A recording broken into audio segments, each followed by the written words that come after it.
Hello friends, मैं पायल स्वागत करती हूँ आपके अपने चैनल संस्कार फॉरएवर में। फ्रेंड्स, मैं आज आपको लेकर आई हूँ पौष मास की पुत्रदा एकादशी, जिसे करने से सभी निसंतान लोगों को संतान की प्राप्ति होती है। वह श्री विष्णु भगवान से वरदान की प्राप्ति होती है। हमारी सभी मनोकामनाओं की पूर्ति होती है। चलिए शुरू करते हैं हम अपनी आज की पुत्रदा एकादशी की संपूर्ण कथा।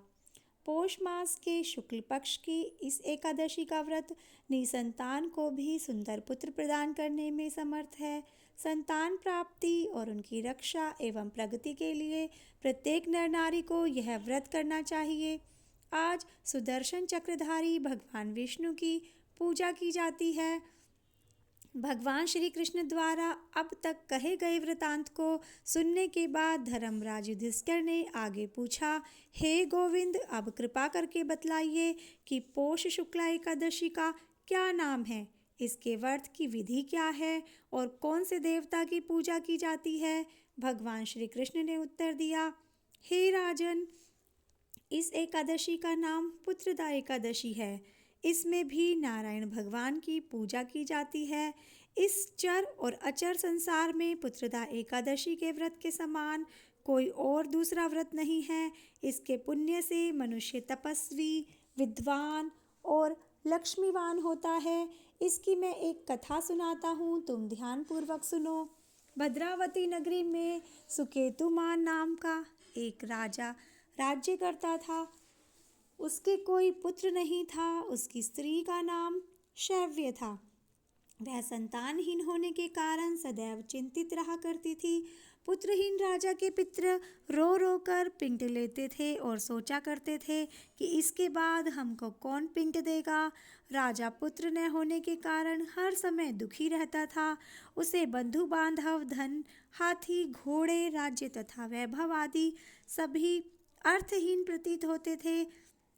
राजा सदैव यही विचार करता रहता था कि मेरे मरने के बाद मुझको कौन पिंडदान देगा।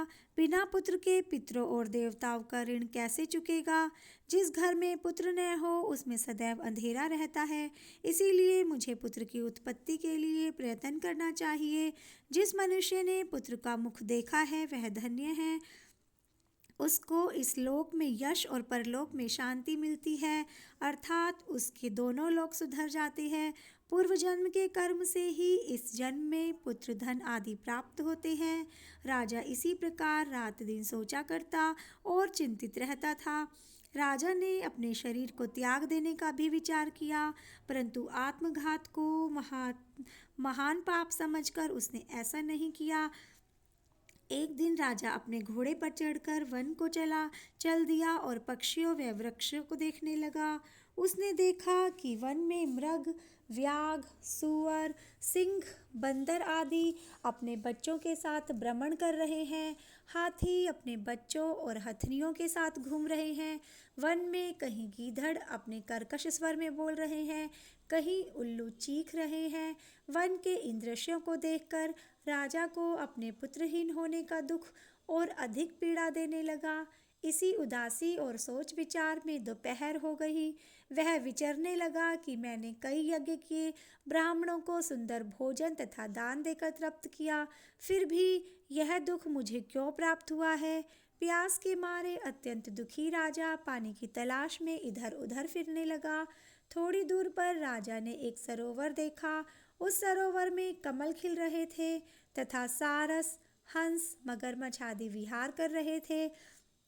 सरोवर के चारों तरफ मुनियों के आश्रम थे। उस समय राजा के दाहिने अंग फड़कने लगे। राजा शुभ शगुन समझकर घोड़े से उतरकर मुनियों को दंडवत प्रणाम करके उनके सामने बैठ गया और राजा को देखकर मुनियों ने कहा, हे राजन, हम तुमसे अत्यंत प्रसन्न हैं। तुम इस जगह पर कैसे आए हो सो कहो। इस पर राजा ने मुनियों से उनका परिचय पूछा और फिर अपनी व्यथा कही। मुनि बोले, हे राजन, पुत्र की इच्छा करने वाले को उत्तम संतान देने वाली पुत्रदा एकादशी है। हम लोग विश्वदेव हैं जो इस सरोवर पर स्नान करने आए हैं। इस पर राजा बोला, हे मुनीश्वर, यदि आप मुझ पर प्रसन्न हो तो एक पुत्र का वरदान दीजिए।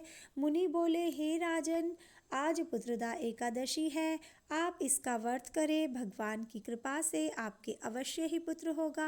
मुनि के वचनों के अनुसार राजा ने उस दिन वही एकादशी का व्रत किया। वही द्वादशी को उसने व्रत का पारायण किया और मुनियों को प्रणाम करके अपने महल को वापस चला आया। उसी मास रानी ने गर्भ धारण किया और 9 माह के पश्चात उसके एक उत्तम पुत्र पैदा हुआ, जो बड़ा होकर अत्यंत वीर, यशस्वी और प्रजापालक चक्रवर्ती सम्राट बना। भगवान श्री कृष्ण बोले, हे राजन, पुत्र प्राप्ति के लिए पुत्रदा एकादशी का व्रत करना चाहिए। इस व्रत के करने वाले यशस्वी और पितृभक्त पुत्र को पाते हैं और इसके महात्म का श्रवण करने मात्र से ही मनुष्य सुंदर संतान और मोक्ष की प्राप्ति करते हैं। इस प्रकार हमारी पुत्रदा एकादशी की कथा पूर्ण होती है। फ्रेंड्स, अगर आपको ये वीडियो पसंद आई हो तो प्लीज़ मेरे चैनल को सब्सक्राइब कीजिए, मेरी वीडियोस को ज़्यादा से ज़्यादा शेयर कीजिए, ताकि और भी लोग इस एकादशी के महात्म को सुनकर भगवान के चरणों में अपना मन लगाकर उत्तम फल की प्राप्ति कर सके। जय श्री कृष्णा। राधे राधे।